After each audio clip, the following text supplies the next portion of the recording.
everybody, it's Camo Dave here. I'm going to talk about television today. I've been covering TV for quite a while. I have a website that's been up for over 2 decades called DCR TV, where I've been covering local media in the Washington, Baltimore, Eastern Shore, Maryland, Delaware, Virginia area for over 20 years. And a lot of the stuff that goes on in the Washington area is stuff that I also, it's national stuff, One of the big things was the whole rise and fall of cable television. Cable television hasn't fallen, but it's not in good, it's okay today. It's in okay shape. But anyway, we got these cars coming and turning into the Wally world, except for that one. That's right. So I used to be a big cable freak, Dave the Cable Guy. It used to be a big deal for me to have cable TV. And I remember that first, 1974 when, we first got cable and we got like 30 channels or 25 channels, and I'm getting a TV station from Atlanta. I'm getting a TV station from New York and Chicago. Remember WGN and WOR and TBS, WTBS?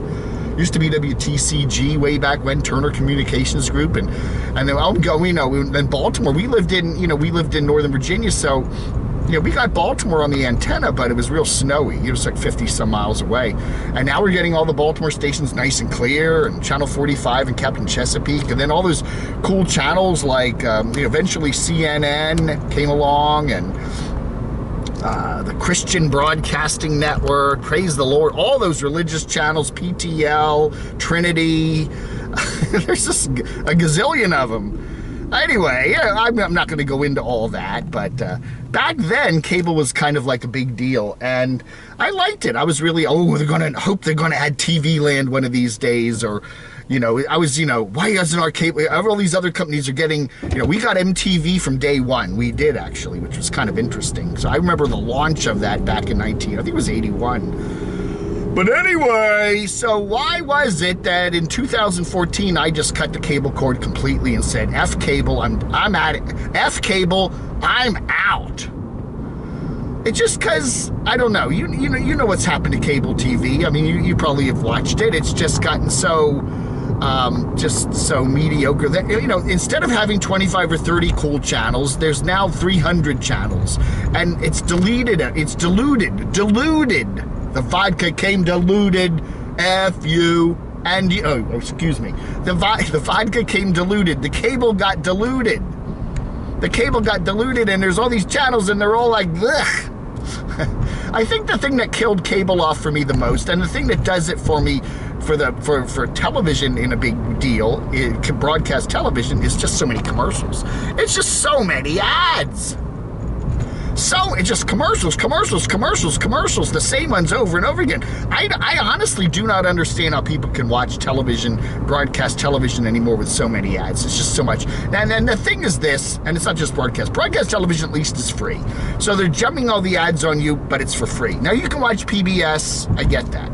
There's PBS, there's pay cable with no commercials. You pay for it like HBO and stuff. That's cool. Netflix we have now, but the thing that really pisses me off about cable is all these commercial channels like MTV, like, the Discovery Networks and Animal Planet and the news networks, news, quote unquote. I'll get into that another day. They're not really news networks. They're political, one's left wing, right wing, moderate right, far left. They're the political networks. We'll call them that. But they're all jammed with commercials, and they also want you to pay for them.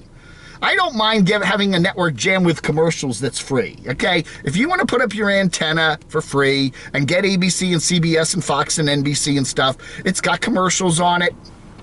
And, you're not paying anything for it. But when they start charging you a lot of money to watch all these channels that are chock full of commercials, that's when I said things have got to stop.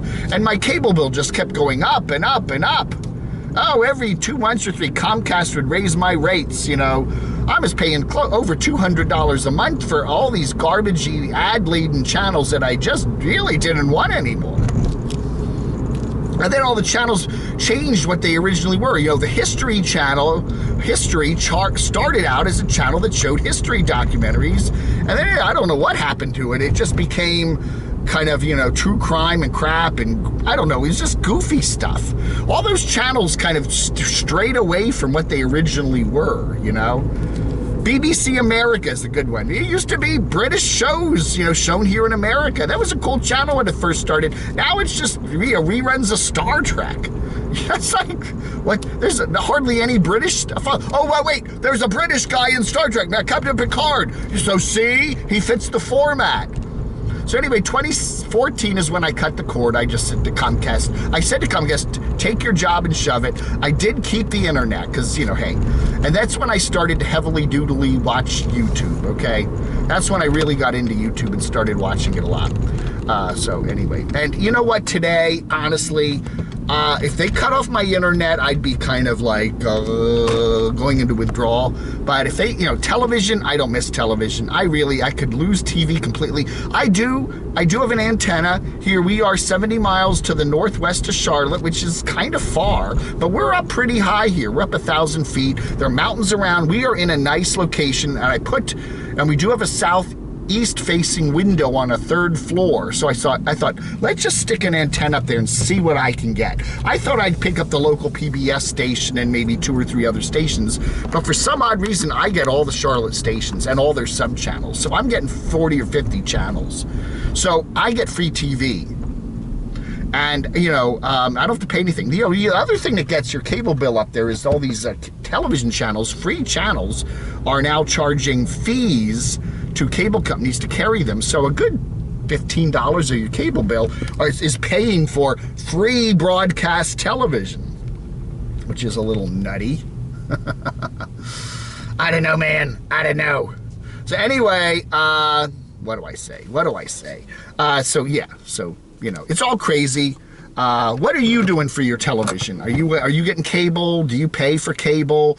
Do you watch antenna? You know, you got to be kind of close to a metro area to get some good antenna reception. And again, antenna these days is very, very sketchy. So in one room you can get these channels, in another room you can get those channels. You got to put an antenna on your roof, which is a pain in the butt. You got to watch Tyler the Antenna Man. He's got a very good channel about all that. And we'll also in a future episode here on the Dave Hughes channel talk about Dave's driving and crying. We'll talk about this new thing called ATSC3, which is going to be a big improvement to cable to a broadcast antenna television. ATSC3, the company called Sinclair out of Baltimore. I got a lot of topics to talk to about that, so we're going to get into that in a future episode too. So. All right, everybody, thank you so much for watching. What am I calling this? I'm going to call it the Camo Dave News Network, CDNN. The Camo Dave News Network. We're going to talk a lot about TV and where it's going and what's happening technology-wise and advertising-wise and some future shows right here on the Dave Hughes channel. I have a Camo Dave channel. That is all my nomadic stuff. But I also got a Dave Hughes channel with all my other stuff on it, and we're going to get into some of these daily talks. Camo Dave. Hey, talks. Hey, talks. God, this hat is hot. Whew. All right, folks, thanks for watching. You have a wonderful rest of your whatever day you're watching this on. Blog under.